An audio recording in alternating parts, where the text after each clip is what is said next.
मेहता का उल्टा चश्मा। तो देखते हैं देश प्रेम का जज्बा लेकर अगला कौन आ रहा है।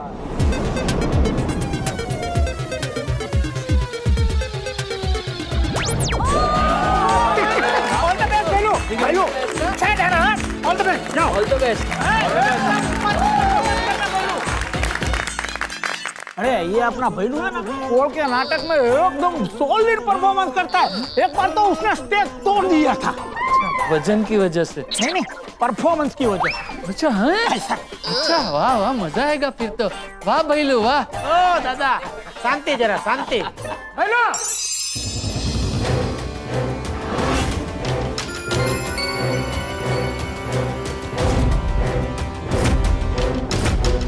भैलू बना है Mangal Pandey, Mangal Pandey, Mangal Pandey, Mangal Pandey.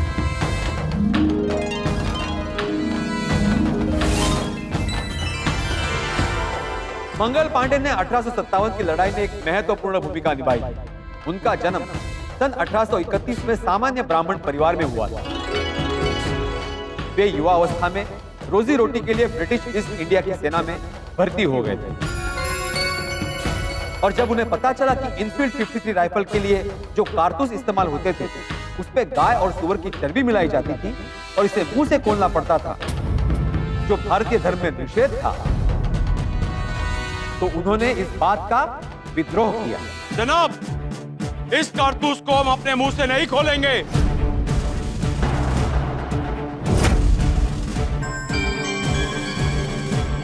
Mr. Mangal Pandey, you have to obey the order. जनाब, इसमें गाय और सुअर की चर्बी है और यह हमारे लिए पाप है। आप हमारा धर्म भ्रष्ट कर रहे हैं। आज तक आपने हमारी वफादारी देखी है, अब हमारा क्रोध और विद्रोह देखिए। इसके बाद मंगल पांडे का कोर्ट मार्शल हुआ और उनको फांसी घोषित हुई। पर ये आजादी की एक चिंगारी 1857 की लड़ाई की एक विकराल आग बन गई। अब सिर्फ ये एक कारतूस की लड़ाई नहीं, धर्म का युद्ध नहीं, अब ये एक जंग हो गई है। विदेशी ताकतों के सामने लड़ने की जंग, आजादी की जंग। तब आगे बढ़ो और विद्रोह करो। भारत माता की जय।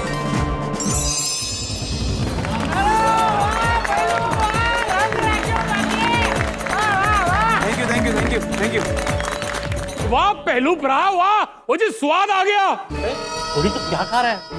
खा कुछ नहीं रहा हूँ, स्वाद आ गया यानी कि मजा आ गया, कोई एक्ट का मजा आ गया। अच्छा ऐसे मजा आ गया। Thank you, thank you, thank you. अरे वाह पहलू, वाह तूने तो मेरा नाम रोशन कर दिया। क्यों जीजा जी? हाँ नहीं, अच्छा किया, अच्छा किया। थैंक यू जीजा जी, थैंक यू। बस तो जीजा जी की ओर से तुझे 1001 रुपए का इनाम।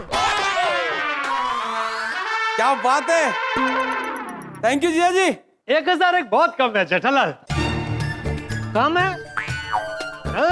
इतना अच्छा परफॉर्मेंस दिया है। अच्छा लगा तुम्हें? बहुत बहुत अच्छा लगा।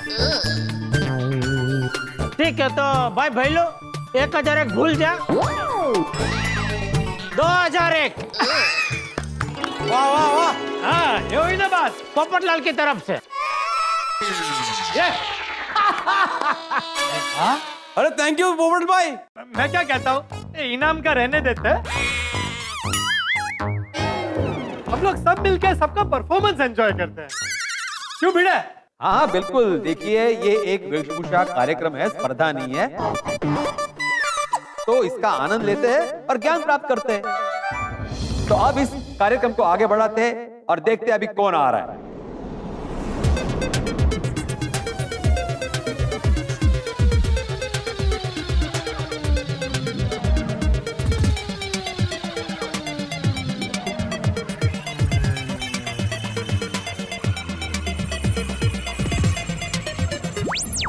अरे वाह अब्दुल जी,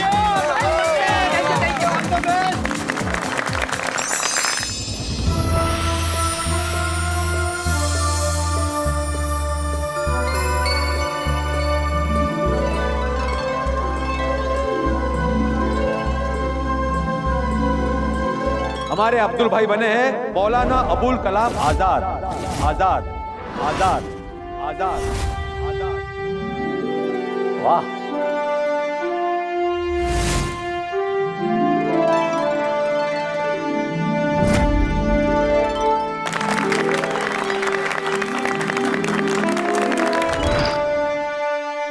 मैं अलग मुस्लिम राष्ट्र का पुरजोश से विरोध करता हूँ। इसकी बिल्कुल भी आवश्यकता नहीं है। मैं अखंड भारत देश चाहता हूँ, अखंड भारत देश। पाकिस्तान अलग हुआ, फिर भी मौलाना अबुल कलाम आजाद भारत देश से जुड़े रहे और सन 1952 में वो देश के सबसे पहले शिक्षा मंत्री बने और 11 वर्षों तक उन्होंने इस स्थान को सुशोभित किया। हम विश्वविद्यालय अनुदान आयोग की स्थापना करते हैं। इसका मूल उद्देश्य होगा शिक्षण के स्तर में सुधार। मौलाना जी ने सन 1953 में सांस्कृतिक विकास के लिए संगीत नाट्य एकेडमी और 1954 में साहित्य एकेडमी और ललित कला एकेडमी की स्थापना की। वे 14 वर्ष तक प्राथमिक अभ्यास की शिक्षा सभी को मुफ्त प्राप्त हो ऐसा चाहते थे। उन्होंने कृषि शिक्षा और व्यावसायिक तकनीकी शिक्षा पर भी काफी जोर दिया और IIT, UGC और IIM जैसी संस्थानों की नींव रखी। सभी भारतीयों का शिक्षा पे अधिकार है, इसलिए शिक्षण व्यवस्था में सुधार करने के लिए हमें अविरत प्रयास करना चाहिए। गरीब से गरीब, निचले से निचले वर्ग के लोगों को भी पढ़ने लिखने की सुविधा मुफ्त में उपलब्ध होनी चाहिए। सभी पढ़ेंगे लिखेंगे तभी तो हम बड़े देशों के साथ कदम मिला पाएंगे। इसीलिए हमारा यह प्रयास होना चाहिए कि हर एक भारतीयों को शिक्षा मिलनी चाहिए और सभी को शिक्षा प्राप्त कर उच्च अभ्यास करके देश के विकास में जुट जाना चाहिए। धन्यवाद।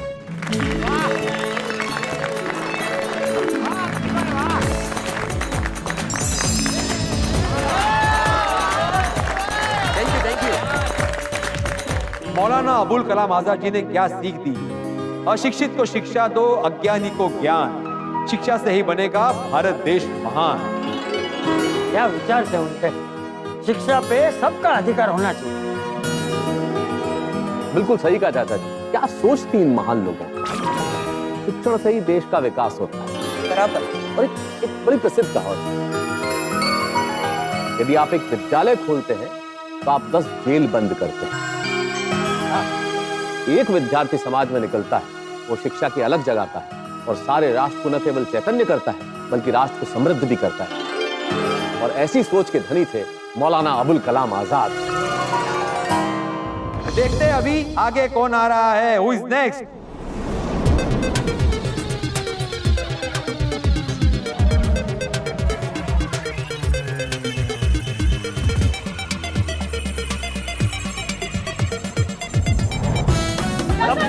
बापू जी आ रहे हैं हम सबके आदरणीय चंपक चाचा जी। आइए चले।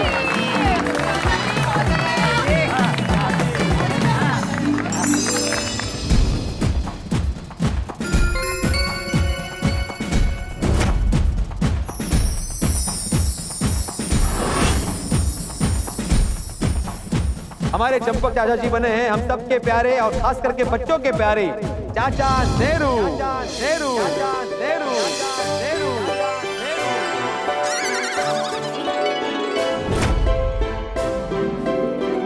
वाह,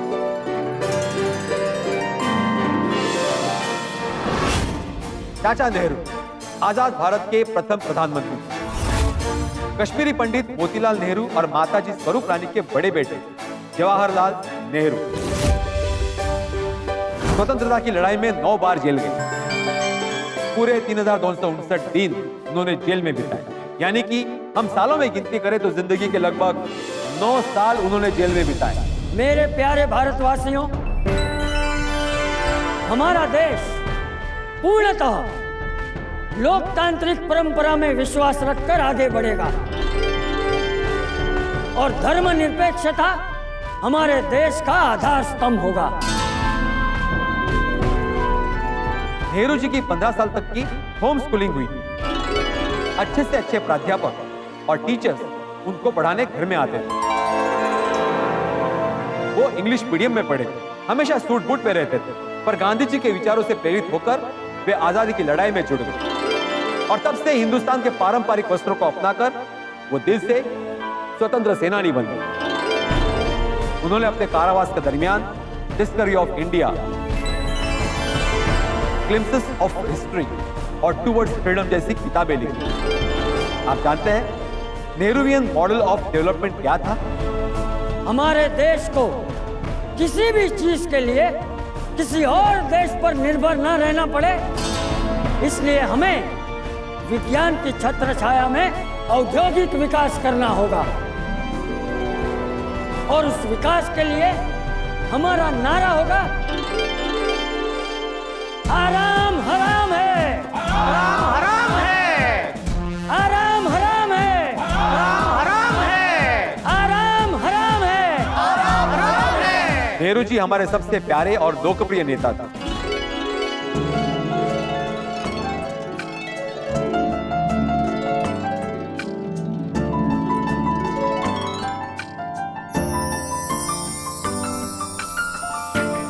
मुझे बच्चों से बहुत लगाव है। इनका मन फूलों की तरह निर्मल होता है। ये बच्चे हमारे आने वाले कल की पहचान है।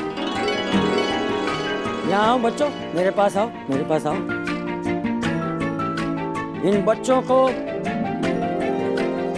इतना प्यार और भाईचारा सिखाओ कि हमारा देश प्यार का एक मंदिर बन जाए। जय हिंद, जय हिंद, जय हिंद, जय हिंद, जय हिंद। जय हिंद।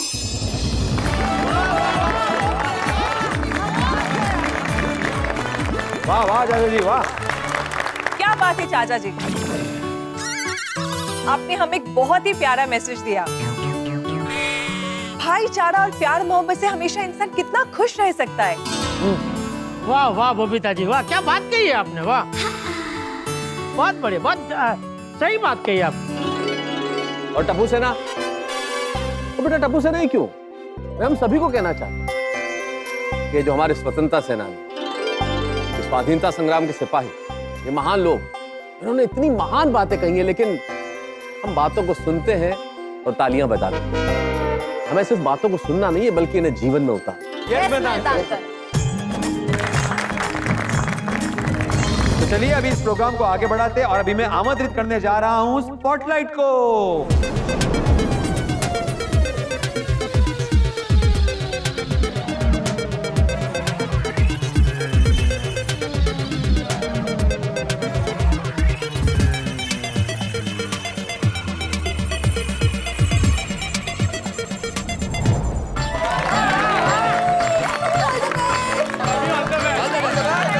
All the best, आई।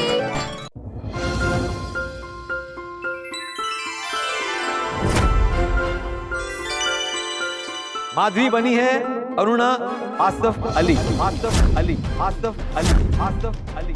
माधवी भाभी शू लागे छे ना? हाँ हाँ, क्या मेकअप किया है and getup is also so nice. Aruna Asaf Ali का जन्म बंगाली ब्राह्मण परिवार में 16 जुलाई 1909 में हरियाणा तत्कालीन पंजाब के कालका में हुआ था। पढ़ाई खत्म करने के बाद कोलकाता के गोखले मेमोरियल कॉलेज में वो अध्यापिका बन गई और सत्याग्रह की लड़ाई में कई बार जेल भी गई। वहां उन्होंने भूख हड़ताल की। इस जेल में बंद मेरे भाई बहन सब राजनीतिक कैदी हैं और उनके साथ ब्रिटिश सरकार का व्यवहार बदसलूकी जैसा है। इसलिए मैं भूख हड़ताल करूंगी। जब तक मेरे कैदी भाई बहनों को प्राथमिक सुविधाएं नहीं मिलती तब तक मैं भूख हड़ताल करती हूं। और इनकी पहल के बाद कैदियों की दशा में काफी सुधार हुआ। भारत छोड़ो आंदोलन के वक्त इन्होंने राम मनोहर लोहिया के साथ मिलकर इनकलाब नाम का मासिक समाचार पत्र भी चलाया। इनकलाब जिंदाबाद। जब वो भूमिगत रहकर आंदोलन कर रही थी तब उनकी सारी संपत्ति को अंग्रेज सरकार ने जब्त कर लिया और बेच दिया। अंग्रेज मेरी संपत्ति, मेरी जायदाद को बेच सकते हैं, लेकिन ये सब मेरे देश में न्यौछावर करने के लिए, मेरे लिए, मेरे देश से बढ़कर और कुछ नहीं। वाह क्या बात है। आजाद भारत में 1958 में अरुणा जी दिल्ली नगर निगम की प्रथम महापौर बन गए और मेयर बनकर उन्होंने कई बदलाव किए। इनकलाब जिंदाबाद।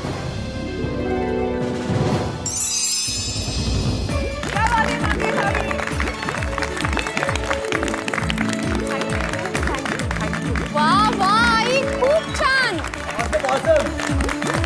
वाह वाह वाह माधवी, खूपच छान। महिला शक्तीचा विजय असो, विजय असो, विजय असो।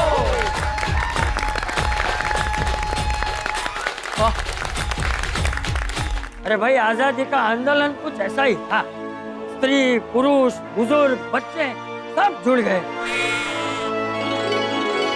हर किसी के जीवन का एक ही लक्ष्य था, आजादी। और सबका एक ही नारा था, दूर हटो, दूर हटो ये दुनिया वालों, ये हिंदुस्तान हमारा है। हमारा है। सच कहा चाचा जी, आज यहाँ भी हम उसी आंदोलन की लहर में हो ऐसा लग रहा है। हाँ। तो अभी कार्यक्रम को आगे बढ़ाते हैं और देखते हैं कि अगला कौन। Spotlight please.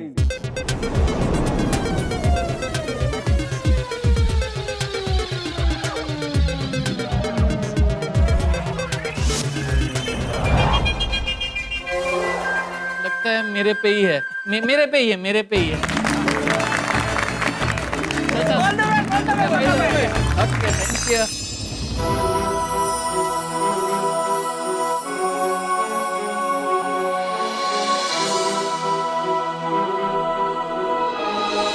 प्लीज वेलकम बागा भाई जो बने हैं मोजे रीबा, मोजे रीबा, मोजे रीबा, मोजे रीबा।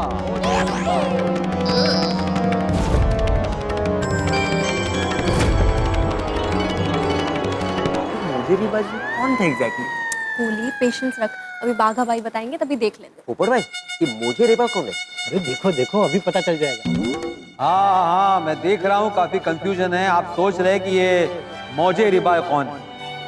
देश के हर कोने में स्वतंत्रता संग्राम की लहर पहुंच चुकी थी। हमारी आजादी की लड़ाई में कई लोगों ने हिस्सा लिया था। हो सकता है सबका उल्लेख इतिहास के पन्नों पर ना हुआ हो, पर आज के इस प्रोग्राम में हमें ऐसे भी स्वतंत्र सेनानियों के बारे में पता चलेगा जिनका नाम हमने कभी ना सुना हो। देश के हर कोने में स्वतंत्रता संग्राम की लहर पहुंच चुकी है।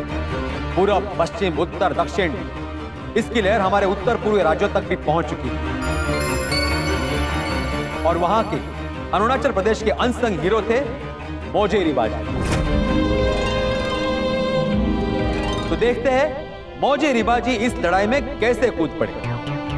मोजे रीबा जी, आपको स्वतंत्रता संग्राम के बारे में कैसे पता चला? मैं एक व्यापारी था। व्यापार के सिलसिले में मुझे कई जगहों पर घूमना पड़ता था।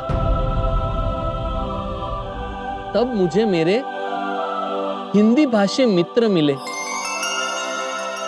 उन्होंने मुझे देश के स्वतंत्रता आंदोलन के बारे में बताया और बस तब से मैं आंदोलन में जुड़ गया। फिर आपका व्यापार धंधा? व्यापार धंधा हमें रोजगार देता है बराबर,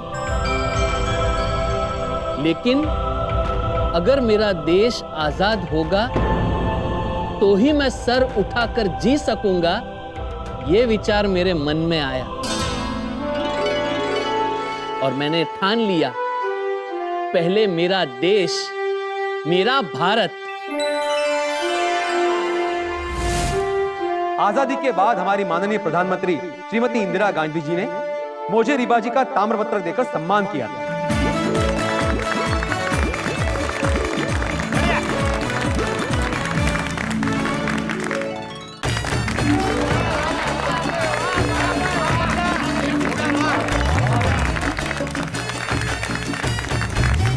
वाह वाह बागा, वाह वाह, अच्छा किया, बहुत अच्छा किया। थैंक यू सेठ जी। बागा भाई, जीजा जी आज बहुत खुश हो गए। आपको जो मांगना है वो मांग लो, आज माय डियर जीजा जी मना नहीं करेंगे। नहीं सुंदर भाई, मुझे सेठ जी से कभी कुछ मांगने की जरूरत ही नहीं पड़ती है। मैं मांगू और वो देते ही नहीं है। नहीं, ऐसी बात नहीं है।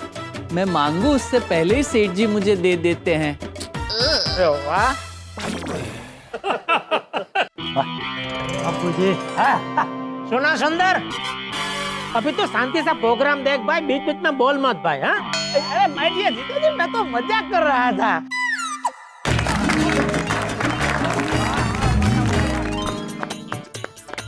साथियों, मैं जानता हूं इस वक्त आप भी मेरे साथ तालियां बजा रहे हैं अपने घर में बैठे। हम गोकुलधाम निवासियों के लिए जिन्होंने शानदार प्रस्तुति की और कर रहे। मैं तो यहाँ हमारे आदर्श शिक्षक भिड़े ने टप्पू सेना के साथ, जिनसे उनकी नोक झोंक चलती रहती और अब्दुल के साथ मिलकर ये अद्भुत कार्यक्रम बना और प्रस्तुत। ये कार्यक्रम यूं ही चलता रहेगा। हम लोग देशभक्ति का रंग यूं ही घोलते रहेंगे और अभी तो बहुत सारे किरदार ऐसे देखने बाकी हैं जो हमारे देश के लिए, जिन्होंने अपने प्राण दे दिए, अपना पूरा जीवन सर्वस्व न्योछावर कर दिया। कल क्या होता है ये जानने के लिए देखते रहिए तारक मेहता का उल्टा चश्मा। देखते रहिए, हंसते रहिए।